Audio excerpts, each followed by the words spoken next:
Rima stirred her coffee slowly. She turned to her friend Meera and asked, "Why do people expect you to output a certain way? Why can't it be my decision?" Meera sipped her coffee and said, "Because it makes them comfortable. When you behave as expected, it validates their worldview. But the moment your free will doesn't match theirs, it threatens that comfort. They are just protecting what feels familiar, not accepting your truth." Rima leaned back, frowning. "So, should we just give up our originality and wear masks to please them?" Meera smiled. "Not necessarily. It's about how much resistance you are ready to face. If you're strong enough, you can decide your own pace and output on your terms, and if you are not doing anything unethical or irresponsible, it's okay to be different. Still, most people adapt because we've been trained to believe that approval equals worth. From childhood, be nice, say thank you, don't disappoint. So, when we don't meet expectations, so we start feeling unworthy, even if we have done nothing wrong." She looked at Rima with warmth and said, "Let me tell you a story. In a forest full of tall and noisy trees, one quiet, short tree stood alone. The oaks stretched high to touch the clouds. The pines moved all day with the wind. The cherry blossoms bloomed loud and bright every spring. But one tree, short, still, and slightly tilted, did none of these things. The other trees often whispered, 'Why don't you grow faster? Why don't you bloom like us? Don't you want the birds to sing in your branches?' But the quiet tree never replied.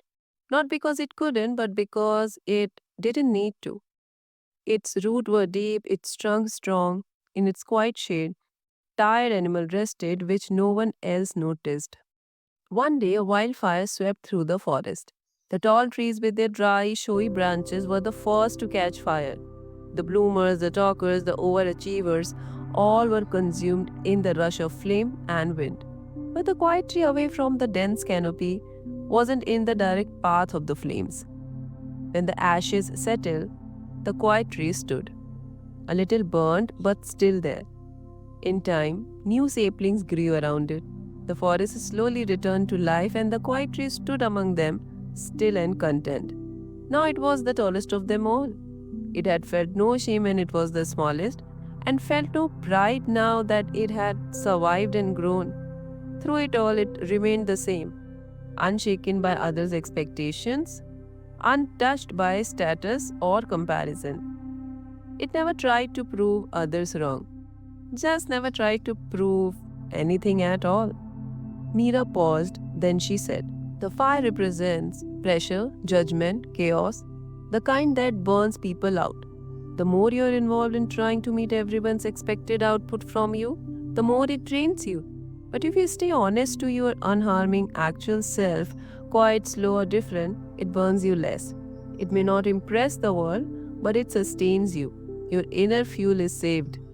Rima smiled mildly, realizing that the real power was always within her. She didn't have to match anyone else's pace. Her output, her path, her energy, it was her right to choose.